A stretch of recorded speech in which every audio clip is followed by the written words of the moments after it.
లింగమనేని రమేష్కి జనసేన నుంచి రాజ్యసభ టికెట్ ఇచ్చి పంపించడం ఎంతవరకు కరెక్ట్? అసలు ఏంటిది? ఎక్కడుంది సామాజిక న్యాయం? ఆయన ఆ పార్టీకి సంబంధం ఏంటి? సార్ ఇక్కడ ప్రతి ఒక్కరు ఎగతాళి చేస్తుంది ఏంటంటే ఆ 4 సీట్లు తెలుగుదేశం అనౌన్స్ చేసుకుంటే ఆ దౌర్భాగ్యం పోయి ఉండేది. ఏదో మా పేరు చెప్పి జనసేన పేరు చెప్పి వాళ్ళు రిలీజ్ చేయడం, మీరేమో 4 వాళ్ళవే కదా ఊరికే పేరు పెట్టారన్నాం. ఏమంటే ఆ రోజే వచ్చి కండువా కప్పుకోవడం అంటే ఎలా ఉంటది అంటేనండి, మేము చాలా కేసులు చూస్తుంటాం. అతను ఒక 10 లక్షలు ఇచ్చి మోసపోయాను, 5 లక్షలు ఇచ్చి మోసపోయాను అంటే అదేంటయ్యా బాబు, ఆయనకు అన్ని ఆస్తులు ఉన్నాయి, నువ్వు అలా ఎలా 5 లక్షలు ఇచ్చేసావంటే, ఏమండి భార్య మెడలో పుస్తుల తాడు తాకట్టు పెడుతూ కనపడ్డాడు, ఇదిగో ఈ తాడు తాకట్టు పెట్టేస్తున్నానంటే ప్రాణం చిముక్కుమని అప్పటికప్పుడు 5 లక్షలు ఇచ్చానండి, తర్వాత చూస్తే అతనికి ఆస్తులు ఉన్నాయి, నన్ను ఇలా మోసం చేశాడు, నోటి మాటతో ఇచ్చానంటే చీటింగ్ కేసులు నమోదు చేస్తామండి. ఈ పదాన్ని గుర్తుపెట్టుకోండి. ఆయన ఏదైతే నా బిడ్డల డిపాజిట్లు తీసి నేను పార్టీ కార్యాలయం కొనుక్కున్నాను అన్న రోజున ప్రాణం చివుక్కుమందండి. అంటే అకౌంట్ లో డబ్బులు లేవు, బిడ్డల డిపాజిట్లు అంటే రేపటి రోజు తేడా వస్తే బిడ్డల పరిస్థితి ఏంటి అనే ఒక భావోద్వేగంతో జన సైనికులు మొత్తం, కాపు సామాజిక వర్గం మొత్తం లోనైపోయారండి. ఇవెందో నాతో సహా సార్. అయినా నాకు కార్లకి ఇన్స్టాల్మెంట్లు డబ్బులు లేవన్నాడు. లేకపోతే పెనుమాక అని ఒక పెద్ద సభ పెట్టినప్పుడు పెనుమాక ఊర్లో సార్ ఆయన చెప్పింది, నా కార్లు అద్దెకి ఇవ్వమంటే ఎవరు రావట్లేదమ్మా, ఇన్స్టాల్మెంట్ కట్టడానికి డబ్బులు లేవు. మీరు అనుకుంటారు బాగా ఆస్తిపరుడని, ఈ రోజుకి కాటమరాయుడు సంబంధించిన సినిమాకో దానికి అప్పులు ఇంకా కడుతూనే ఉన్నాను అని ఆయన స్టేజ్ల మీద భావోద్వేగం మాకు గుర్తుంది సార్.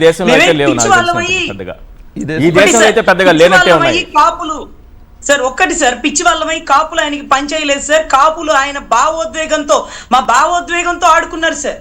ఈ రోజు జగన్ గారు ఎలా అయితే నేను ఇల్లు కట్టుకుంటాను ఇక్కడే ఉన్నాను అని నమ్మండి అన్నట్టుగా ఆయన చక్కగా ఇల్లు కట్టుకుంటే, ఈయన కూడా 2018లో ఎక్కడో ఈ యూనివర్సిటీ ఆపోజిట్ లోనండి 2 ఎకరాల్లో భూమి పూజ చేశారు. బహుశా మీకు అది వాట్సాప్ పంపించాను, మీరు ఆన్లైన్ లో ప్లే చేసుకోవచ్చు. సతీ సమేతంగా భూమి పూజ చేస్తే మా అన్న ఇక్కడే ఇల్లు కట్టుకుంటున్నాడు, చాలా ఆర్థిక ఇబ్బందుల్లో ఉన్నాడు, బిడ్డల డిపాజిట్లు తీశాడు, ఇన్స్టాల్మెంట్ కి డబ్బు లేవని అసలు ఎంత భావోద్వేగంగా ఎన్ఆర్ఐలో ఉండే కాపులతో సైతం ఎక్కడెక్కడ వాళ్ళు పూటకి పని చేసే వాళ్ళు కూడా ఫండ్ ఇచ్చారు సార్.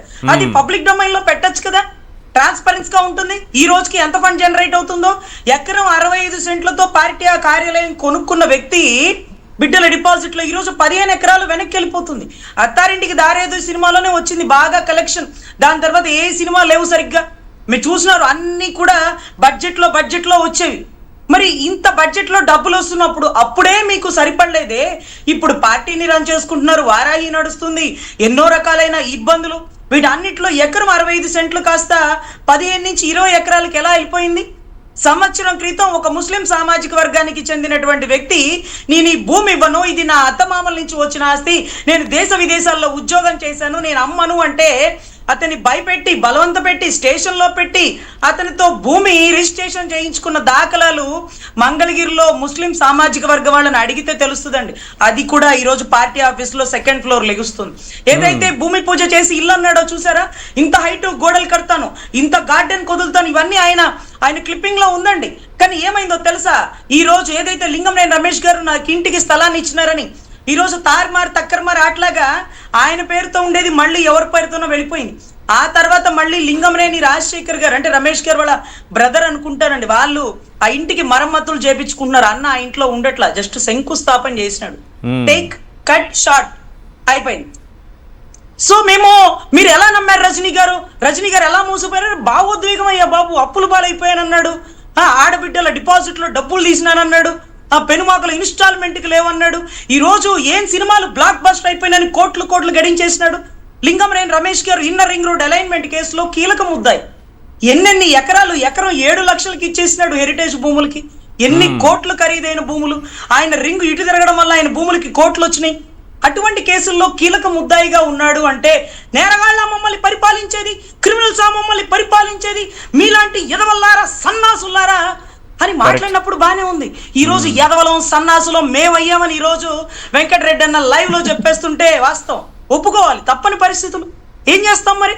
క్రిమినల్స్ మమ్మల్ని పరిపాలించేది, మీ యాగపాతాళానికి దుక్కుదా, మిమ్మల్ని క్రిమినల్ దందాన్ని కూల్చోపోతే నా పేరు కుణిల పవన్ కళ్యాణే కాదు అంటే ఈ రోజు ఒక క్రిమినల్ తీసుకొచ్చి ఒక నేరగాడిని తీసుకొచ్చి ప్రతిష్టాత్మకమైన సుధామూర్తి గారో లేకపోతే విజయేంద్ర ప్రసాద్ గారు లాంటి వాళ్ళు కూర్చుని పెద్దల సభలో ఈ రాజ్యసభలో కూర్చోబెట్టకేటి తగ్గునా అండి?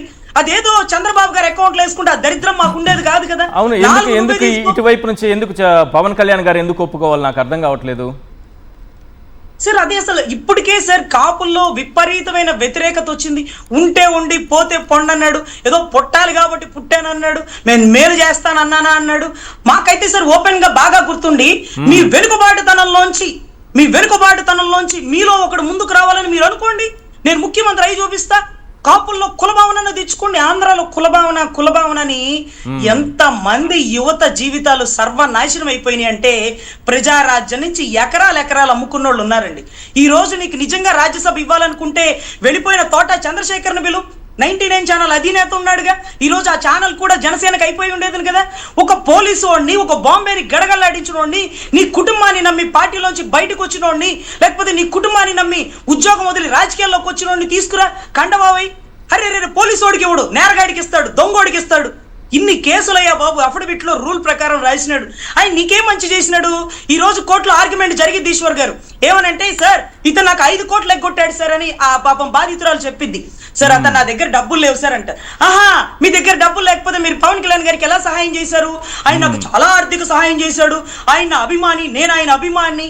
ఈ డైలాగులు ఎందుకు వచ్చినాయి సార్? మీరు ఇందాక పెట్టారు అవును వాళ్ళిద్దరిదే రాజ్యం అని. కాదు సార్, అవును వాళ్ళిద్దరు ఇష్టపడ్డారు సార్, అవును వాళ్ళిద్దరు ఇష్టపడ్డారు. ఈ సినిమా టైటిల్ పెట్టండి, ఏదైతే లింగమనేని గారు ఏదైతే పవన్ కళ్యాణ్ గారు ఇష్టపడ్డారు, అవును వాళ్ళిద్దరు ఇష్టపడ్డారు, కొంప కొల్లేరైంది, ఇవి పెట్టుకోండి, టైటిల్ బాగుంటది. అరే ఇచ్చేదేదో వాళ్ళ అకౌంట్లు ఇచ్చేయచ్చు కదా. ఇంకా వ్యతిరేకత మూట కట్టుకొని ఈ రోజు మేము సభ్య సమాజంలో తలెత్తుకోలేని పరిస్థితి సార్. అలా ఎలా మోసపోయారమ్మా కాపులు? మీరు చాలా వీరులు సూర్యులనే. కాపులు అయ్యా బాబు, ఏం చేస్తాం? ఆయన డిపాజిట్లు అమ్ముకున్నాను, ఇన్స్టాల్మెంట్ డబ్బులు లేవు, నడు రోడ్డు మీద కూర్చున్నాను. అదేంటో సార్, ఒక మట్టి చిప్పలో అన్నం తినడం, ఇవన్నీ సార్. అరే సినిమా స్టంట్లు. అందుకే అంటారు ఆయన ఎవరైతే బాబు ముద్రగడ పద్మనాభం గారు అంటారు, వీళ్ళు సినిమా వాళ్ళయ్యా బాబు అని 10 సార్లు అంటే అప్పుడు ఎలగలేదు. కానీ ఆ మట్టి చిప్ప, అన్నం, పెనుమాకలో ఇన్స్టాల్మెంట్ లేవు సార్. ఆ పెనుమాకలో ఇన్స్టాల్మెంట్ లేవన్నప్పుడు, లింగమనేని రమేష్ గారి దగ్గర డిపాజిట్లు తీసుకుని కొనుక్కున్నానన్నప్పుడు కూడా ఆ కోడి చెరువు ఉంది సార్. ఆ కోడి చెరువు ఉంది. ఆ కోడి చెరువు అమ్మేయచ్చు కదా. ఆ కోడి చెరువు అమ్మేసి కొనుక్కోవచ్చు కదా. బిడ్డల డిపాజిట్లు ఎందుకు తీయాలి సార్? ఎందుకు మా భావోద్వేగంతో ఆడుకోవాలి? బిడ్డల డిపాజిట్లు తప్పనిసరి పరిస్థితుల్లో, చాలా పేదరికంలో, డబ్బులు లేని స్థితిలో ఈ టికెట్లు అమ్ముకున్నారన్నట్టుగా ఉంది.